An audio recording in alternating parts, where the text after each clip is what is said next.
January, our class started a project on the city.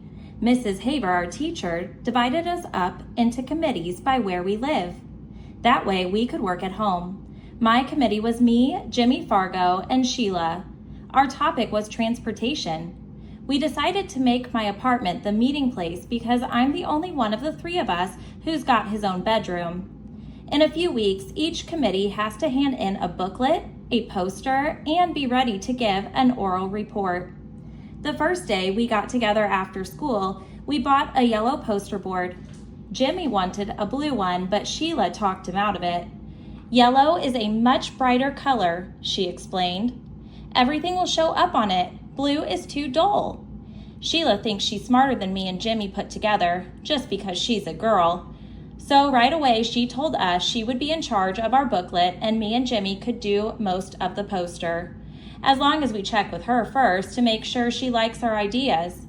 We agreed since Sheila promised to do 10 pages of written work and we would only do 5. After we bought the yellow poster board, we went to the library. We took out 7 books on transportation. We wanted to learn all we could about speed, traffic congestion, and pollution. We arranged to meet on Tuesday and Thursday afternoons for the next 2 weeks. Our first few committee meetings turned out like this. We got to my place by 3:30, had a snack, then played with dribble for another half hour. Sheila gave up on cooties when Fudge lost his front teeth, but it still isn't much fun to have her hanging around. She's always complaining that she got stuck with the worst possible committee, and that me and Jimmy fool more than we work. We only put up with her because we have no choice. Sheila and Jimmy have to be home for supper before 5:30, so at 5 o'clock we start cleaning up. We keep our equipment under my bed in a shoebox. We have a set of magic markers, Elmer's glue, Scotch tape, a really sharp pair of scissors, and a container of silver sparkle. Sheila carries our committee booklet back and forth with her. She doesn't trust us enough to leave it at my house. The poster board fits under my bed along with our supplies. We stack the library books on my desk. The reason I make sure we clean up good is that my mother told me if I left a mess, we'd have to find some place else to work. By our third meeting, I told Jimmy and Sheila that I'd figure out the solution to New York City's traffic problems. We have to get rid of the traffic, I said. There shouldn't be any cars or buses or taxis allowed in the city. What we really need is a citywide monorail system.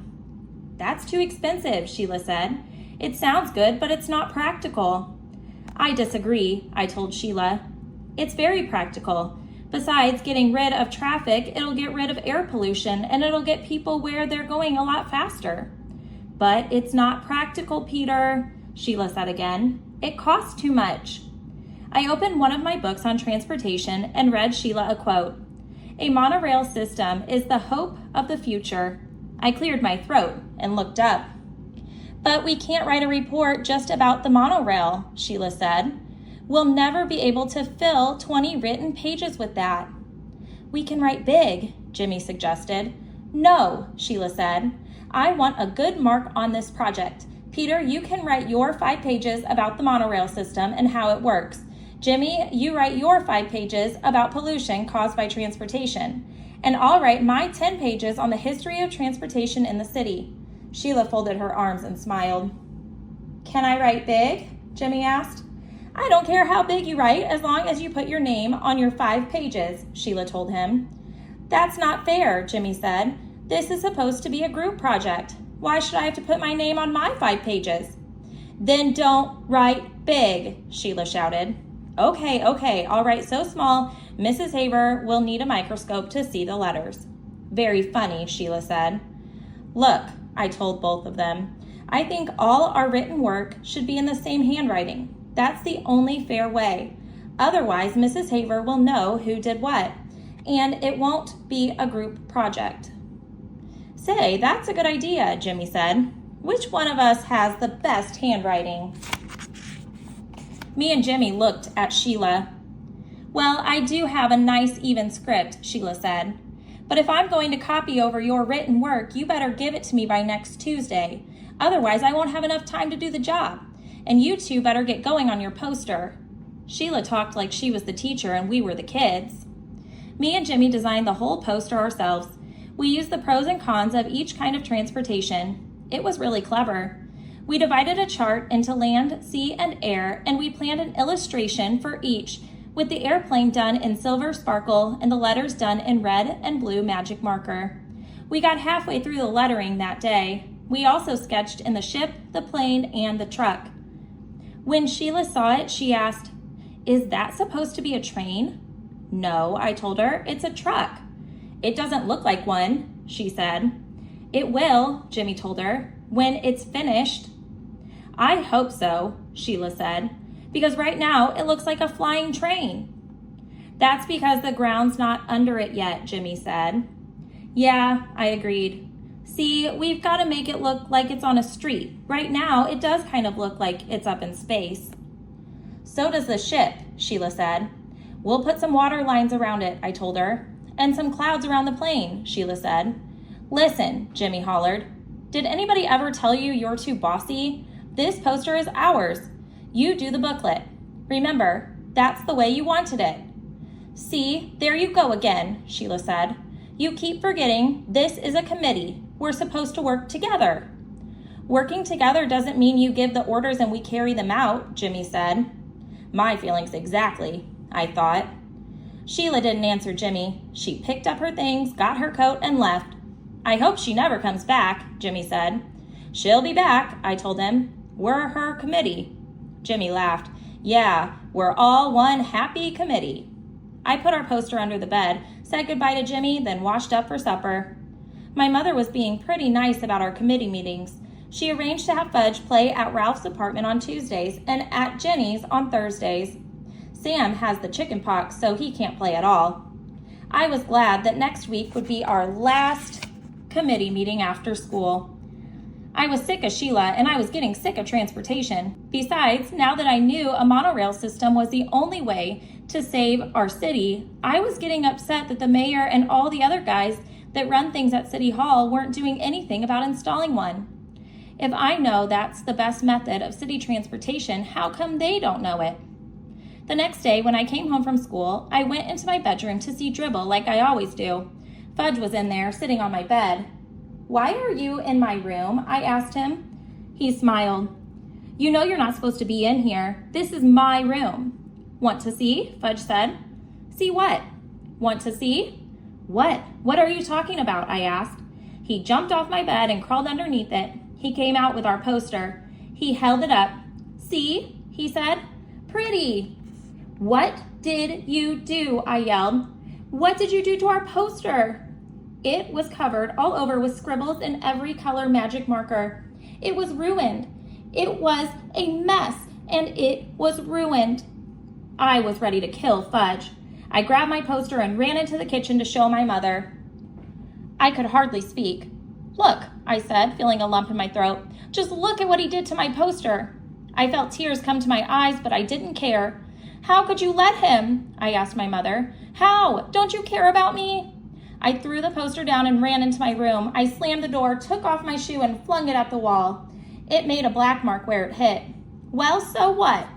Soon I heard my mother hollering and then Fudge crying.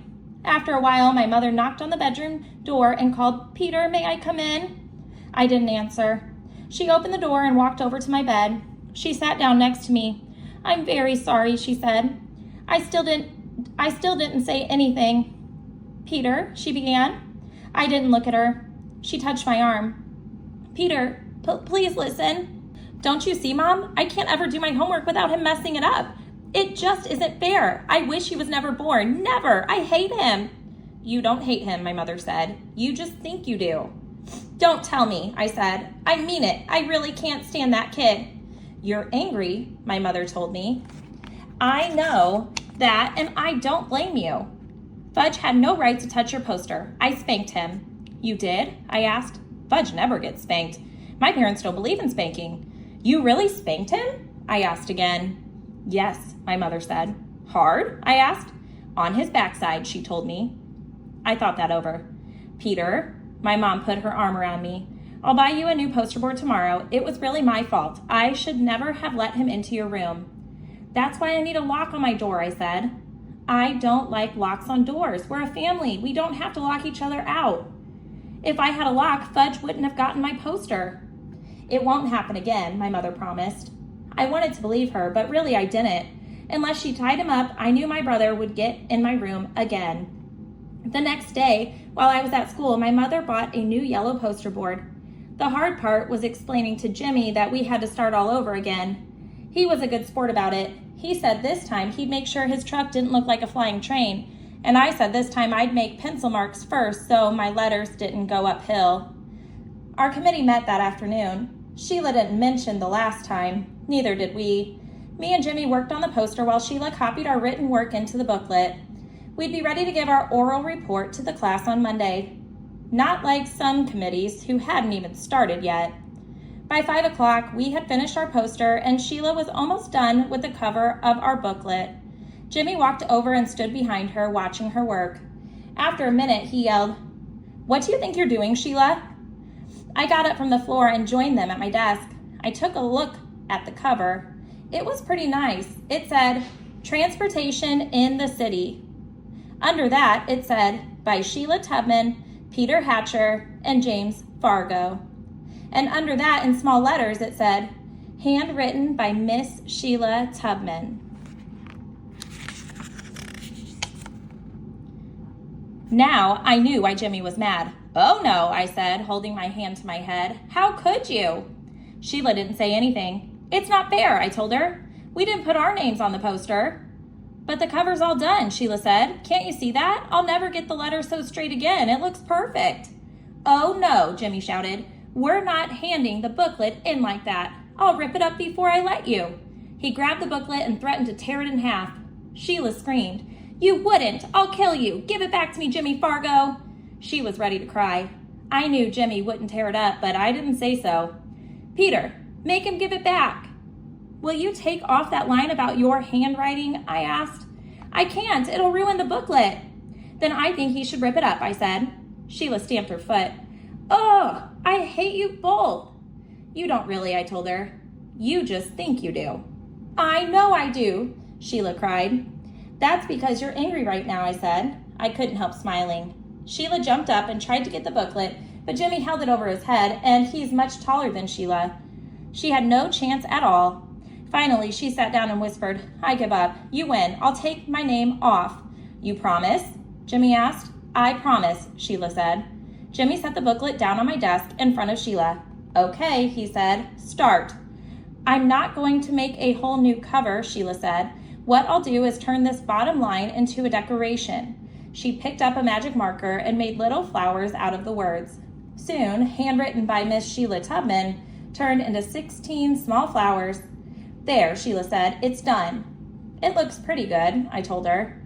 "It would have looked better without those flowers," Jimmy said, "but at least it's fair now." That night, I showed my mother and father our new poster. They thought it was great, especially our silver sparkle airplane. My mother put the poster on the top of the refrigerator so it would be safe until the next day when I would take it to school. Now I had nothing to worry about. Sheila had the booklet, the poster was safe, and our committee was finished before schedule. I went in my room to relax. Fudge was sitting on the floor near my bed. My shoebox of supplies was in front of him. His face a mess of magic marker colors, and he was using my extra sharp scissors to snip away at his hair. And the hair he snipped was dropping into Dribble's bowl, which he had in front of him on the floor. "See," he said. "See, Fudge? Fudgy's a barber." That night, I found out hair doesn't hurt my turtle. I picked off every strand from his shell. I cleaned out his bowl and washed off his rocks. He seemed happy. 2 things happened the next day. One was my mother had to take Fudge to the real barber to do something about his hair. He had plenty left in the back, but just about nothing in front and on top. The barber said there wasn't much he could do until the hair grew back. Between his fangs and his hair, he was getting funnier looking every day. The second was my father came home with a chain latch for my bedroom door. I could reach it when I stood on tiptoe, but that brother of mine couldn't reach it at all, no matter what. Our committee was the first to give its report. Mrs. Haber said we did a super job. She liked our poster a lot. She thought the Silver Sparkle airplane was the best. The only thing she asked us was, how come we included a picture of a flying train? I hope you enjoyed reading Chapter 7 with me today. Come back next time for Chapter 8. Bye, guys.